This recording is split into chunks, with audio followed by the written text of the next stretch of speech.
got the cornfield calm, Midwest tone, but he's spitting facts like a dog with a bone. Lanky frame, fire-haired, eyes on the case, breaking down the game and the darkest place. Sports scores to murder boards, Hoosier logic cuts like swords. From Friday lights to chalked out lines, this redhead's brain rewrites the lines. Inside the Hoosier mind, where the stories twist and stats unwind. He's a legend in flannel, mic in hand, digging deep where few can stand.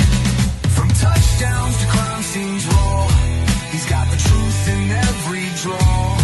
Yeah, step in if you dare to find what's brewing inside the Hoosier mind. He'll talk Pacers, Colts, or Colts on trial. Hoosier humor with a devilish smile. He's that redhead sleuth with a box of clues. Takes your headline, breaks the news. With every stat and every scream, he's painting portraits in your stream. Don't blink, he'll tie it tight. From game night wins to murder flight. Inside the Hoosier mind, where the facts hit hard and the lines are blind. He's a ginger ninja, smooth and slick, cracking cases, play-by-play quick. From courtrooms to the hardwood floor, he digs for more than just the score. Tune in and don't rewind, you're deep now inside the Hoosier mind.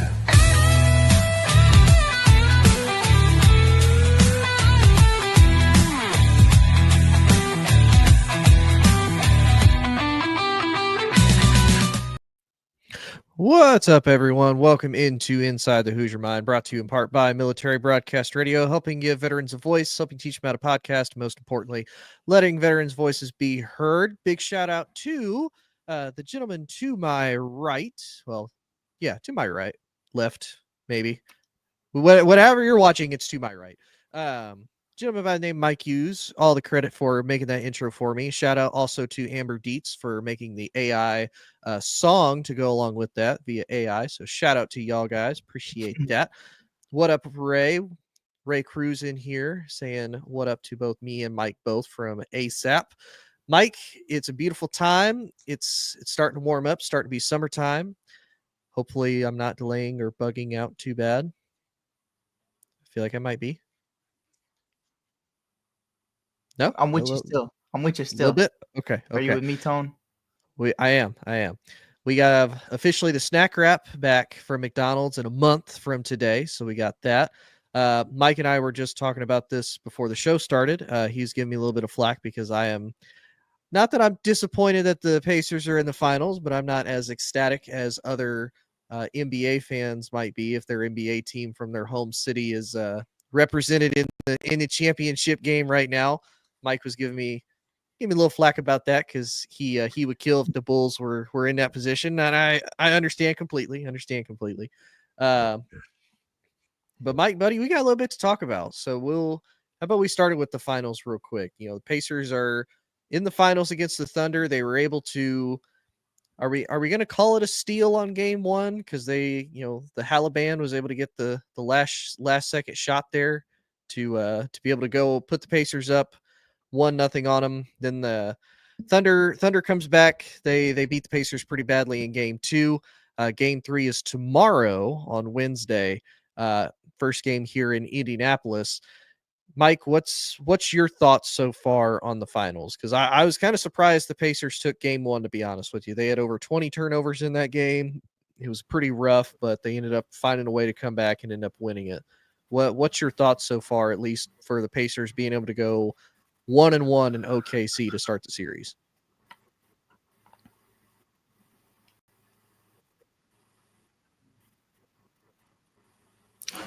Can you hear me, buddy? Yep, I can hear you. Can you hear me?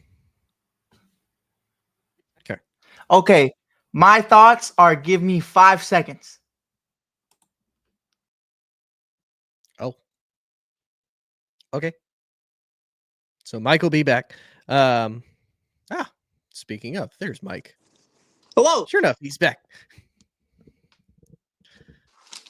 I think it's me. I think I'm the problem. I think, you know what? Sometimes you reflect and you realize that in relationships, it might not be your partner. It might be you the whole time. I mean, didn't Taylor Um, Swift write a song about Finals. that? Probably 4 or 5, maybe 2 albums worth, but it's possible. But You. yeah, the finals, man. I think the finals are super interesting right now. For everybody not named Mike, I have not enjoyed the finals whatsoever. Honestly, I've been watching Love Island more than I've been watching the NBA finals, which is crazy to hear from anybody that loves sports as much as I do. But I'm just a little bored, man. It's some beautiful basketball that's being played on both sides. OKC has been great all year round. They have kind of a complete team, which is really hard to say. Even their bench is really impressive. But Mhm, unfortunately, man, there's nobody on that team, including SGA, that really just excites me. I don't mhm, tune into a Friday night game and say I can't wait to see SGA cook. Like I just don't. And then on the other side with Indiana, as a Bulls fan, never really rocked mhm, with them, especially with the Reggie Miller, Michael Jordan days, and then of course just in general, there's a lot of guys in this Pacers team that could have been a Chicago Bull, but the Bulls decided to give it to Patrick Williams, who came off the bench his entire career in college, his very short-lived career in college too, mind you. So to see all those guys in this position right now makes me salty.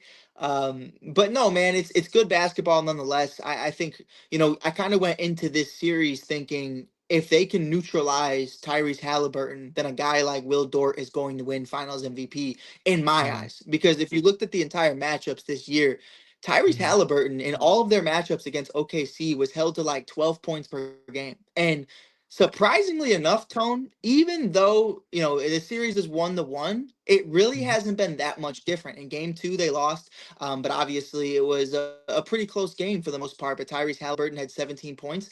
And mhm, in the game winning shot by the most overrated player in the league, Tyrese Halliburton, who has just been absolutely dogging every team in this finals run.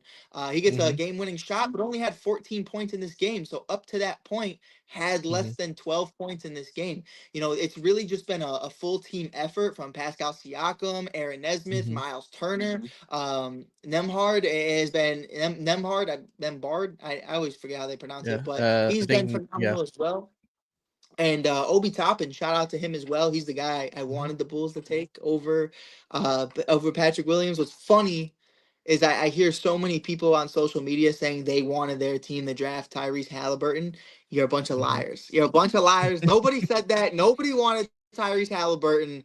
In the draft of the Chicago Bulls had the number 4 pick. I wanted Denny Avdija or Obi Toppin. I did not even know the name Tyrese Halliburton existed. I won't sit here and pretend I did. But yeah, man, that's really it right now. I mean, the Pacers are just kind of playing great team basketball, even Mhm. though their best player hasn't eclipsed 20 points in a game yet. Yeah, and I will say for a lot of Pacers fans, and even as somebody who watches very casually, I do agree that this probably isn't the sexiest finals that anybody wanted to see. I because it's funny to me, the Thunder and Pacers actually mirror each other. They're both Mhm. really young teams that they don't necessarily, like you said, have that major big name attractive star that is going to bring in eyes and viewers and all everything that comes with that. They each have players that are, by all means are going to, perform and do extremely well.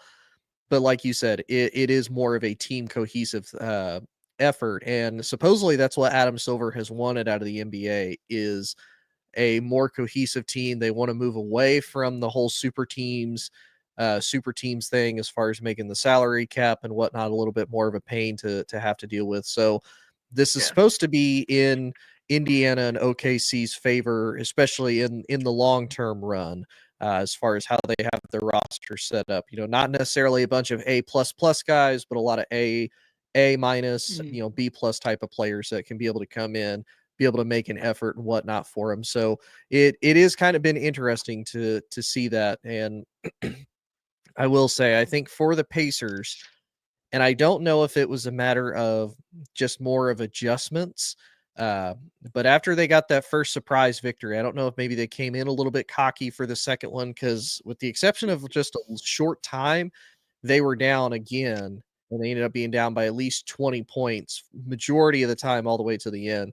So now with it coming back to Indiana, for whatever reason, the Pacers don't play as well here at home. So I won't be surprised if they don't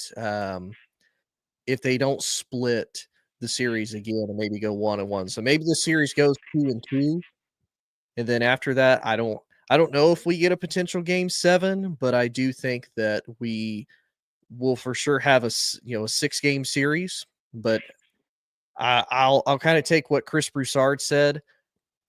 I think the Thunder's going to win. I'll root for the Pacers because it would be cool for the city. It'd be cool for Indy, and obviously I work with and know a ton of Pacers fans, so that would be cool. But for the most part, yeah, I would. I think the Thunder's going to win it pretty handedly. Yeah.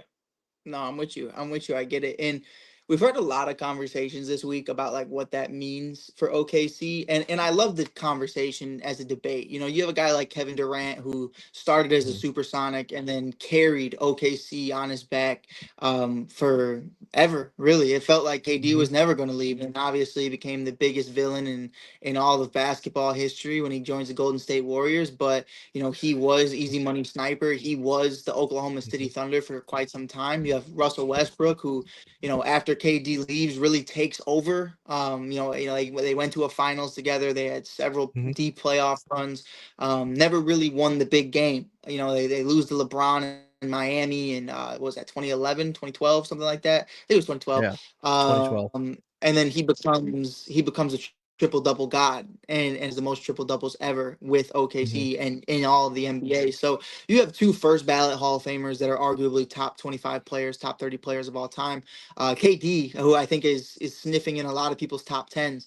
Um, Will Shea Gillis Alexander become the face of the Oklahoma City Thunder from a franchise perspective? When you think OKC Thunder basketball, do you think mhm. SGA? If he wins this championship, and I think that's a conversation a lot of people are having right now. You know, some people think it's KD, some people think it's Russ. And if SGA ends up with a ring on his finger, does that change anything? Not only a ring on his finger, but an MVP and a scoring title all in the same year. And I think only a handful of guys have ever really done that. So it's definitely very interesting to me to see what this could mean for a lot of different storylines. Yeah, and it would be hard to argue too because again, it's one of those. This would be the first title that while the franchise did get a title as the Seattle SuperSonics, they haven't gotten one as the Oklahoma City Thunder. So I mean, that would say a lot for them to be able to say, hey, I brought this team technically and this city its first NBA championship if Yeah. SGA is able to do that. So yeah, I would not be surprised by any stretch of the imagination. Um, Real quick, I know we almost thought about kind of skipping over it a little bit, but let's talk about the WNBA real quick because For sure. and I know you noticed because you dive pretty deep in the WNBA. Obviously, it's taken a massive hit with again another Indiana star, believe it or not, with Caitlin Clark having been out with injury. I did see one. It was a WNBA game. Tickets were as cheap as $3 for tickets, and Yeah. it it's crazy how much she has affected ticket prices and everything like that through it. To kind of tie in your girl Angel Reese with that, she's been kind of made out to be really, the next KD as far as the biggest villain in basketball. And really I even made the point to you, I think you could even go as far as sports because it seems like she kind of gets hate from like every single direction no matter what this poor girl does. Do you think it's deserved that she should get that type of hate? Cuz I mean, I know we've talked about it as far as the whole she mentioned why everybody talks about Caitlyn and how she's a part of it. And I'm gonna be honest, whether you like or hate Angel or not, she is still a part of that story. Like she, again, you can't have a hero without that quote unquote villain.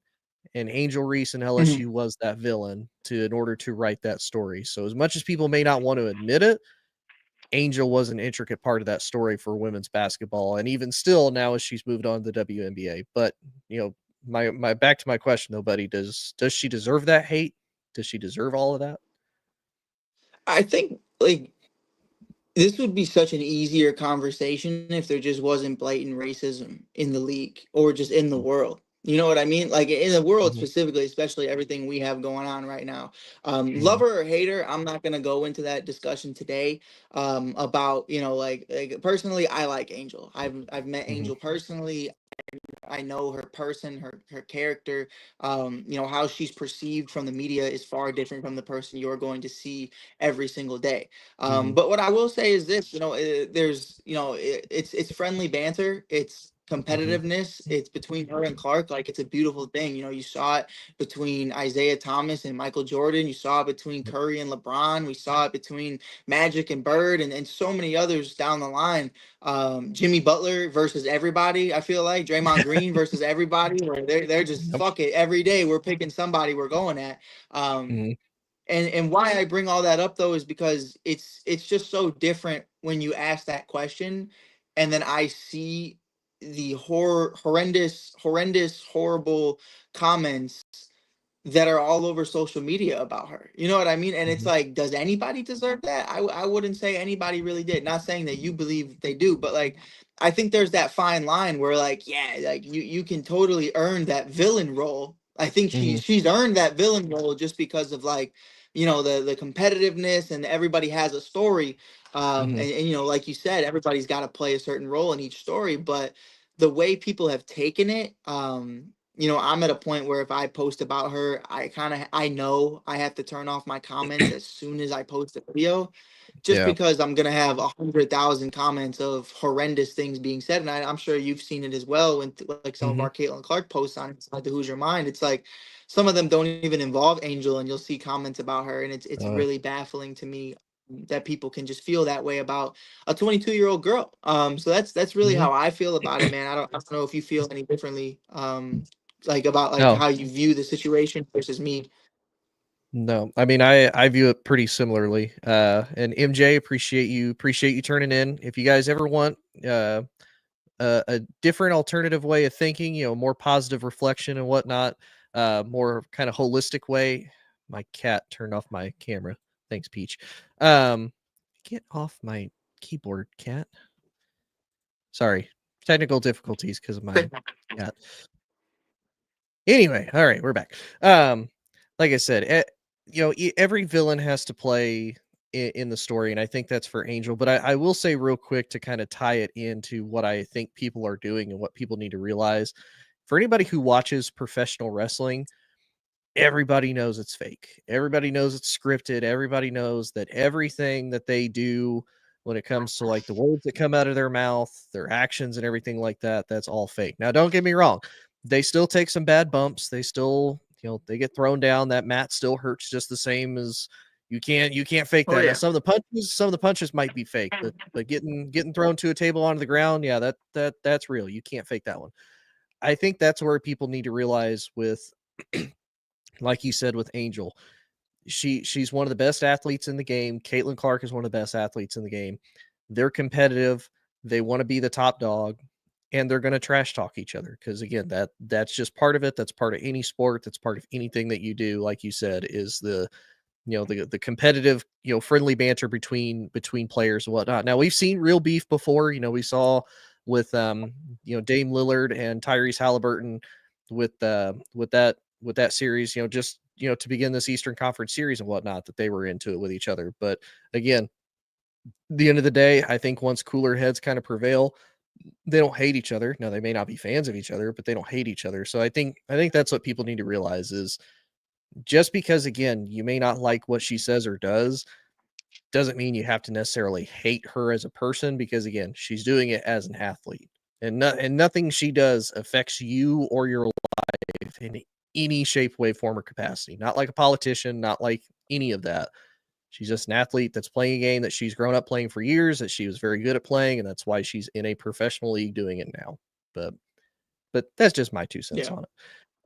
No, I'm with you. It's hard, man. Because like, you know, I feel like me and you both feed into it too. Like we scream Mhm. fuck Aaron Rodgers all day, Oh every yeah. day. And I will, even far when he's gone. If he's 95 years old and they wheel him out for his Hall of Fame induction, I will scream, fuck Aaron Rodgers. And you love to hate him. But when the Mhm. hate I don't know if this is like a bar or what, but when the hate turns into hate, it's not okay. And it's like you kind of have to take a step back and be like, okay, I hate him because it looks like he steals catalytic converters and he owns the Chicago Bears for the last 15 plus years. Why do Right. you hate him? Because of the color of his skin? Because of Right. who he voted for? Because of his religion? Like once it starts turning into that, you're kind of like, hey man, like that's just my perspective. I'm like, I'm not trying to hear none of this shit. Like I just it's about the game, and Mhm. we always talk about sports as a way to get away from real life. And I Yeah. think there's places with like BLM and like a bunch of other like really important moments in history where sports and the real world collide. But Mhm. when the ugly side of the world comes into sports, it just ruins it for everyone. Yeah. And again, there's a difference between like hating somebody like you said, as at his induction speech in the Hall of Fame, F Aaron Rodgers, but do you want anything to happen to him as a person? No. And that's just the fun of it. Real quick before we go though, because he'll be our last topic as far as, F Aaron Rodgers. He signed with the Pittsburgh Steelers. Finally, took him like 6 years to decide to do that, but finally signs with the Steelers for the mandatory mini camps and workouts and whatnot. Um, I don't know if you saw Myles Garrett posted a video when he was asked about it. They're like, "Hey, what's your thoughts?" And Myles Garrett said, and I quote, "Maybe it's time to add him to the graveyard." Um, what's what's your thoughts? Do you think he does anything to help the Steelers or at least gets them into the playoffs? Because I'll be honest, I'm not seeing it personally. Hey, oh man, I know we're short on time, so I want to make it as quick as possible. But it's just one of those things for me when you look at a team like the Steelers, it's really hard to believe in what they're doing when their offensive coordinator situation is just as bad as anything. You know what I mean? Like I do feel like having Arthur Smith still in the building is a huge cancer to this team. It's a huge problem. It's something that I think needs to be fixed immediately. I don't believe in Arthur Smith, and I don't believe in what he's going to try to do. You have a talented guy like Najee Harris. Now, obviously, Najee hasn't taken steps and strides that I think a lot of people expected him to, but to completely just tear him out. You know what I mean? This is an Arthur Smith that said he didn't want to deal with Drake London, Bijan Robinson, or Kyle Pitts. Didn't know what to do with them. And then even with Justin Fields, didn't know really what to do with Justin Fields or Russell Wilson. So I don't know, man. I think they're gonna go as far as their coaching staff takes them. Mike Tomlin is one of my favorites of all time. But unfortunately, with a guy like Tomlin, man, I mean, kind of like the Lovie Smith situation in Chicago way back when. It's like, you have all these different offensive coordinators coming in. Your defense is already prominent, but how far are you really going to go with a 40-year-old Aaron Rodgers and Arthur Smith who has his head up his ass 95% of the time? Right. No, I definitely agree. I know some people said if he's even 75 to 80% of the quarterback he was, it'll be a different story. I don't know if that's the case because I mean, I know he's coming back here. He's coming off the injury. That was probably about as good a talent as you could get from the Jets wise. They had a top defense. Their offensive line was not great. I'm not going to deny that by any stretch of the imagination. The offensive line was not great. Um, but he had two great weapons, both in um, Garrett Wilson and Devontae Adams, both. Braylon Allen and Brees Hall. So eh, to me, even with Pittsburgh, they have DK and whatnot, but they traded Pickens. I don't see him being able to lead them into the playoffs, but we'll see. But Mike, buddy, I hate to cut us short, but I appreciate you being on. Appreciate everybody tuning in and commenting. That is 100% awesome. Absolutely love it. Please check out the other great shows we have here on Military Broadcast Radio, as well as if you like anything that Mike had, you like anything Chicago related, the Bears, the Bulls, the Sky, the Cubbies, anything like that, the Blackhawks, go check out the Mike at the Shy Kid. Of course, you can find anything here on Inside the Hoosier Mind. Appreciate it, and we will be back. We'll be back soon. Everybody have a good night and peace. Ladies and gentlemen,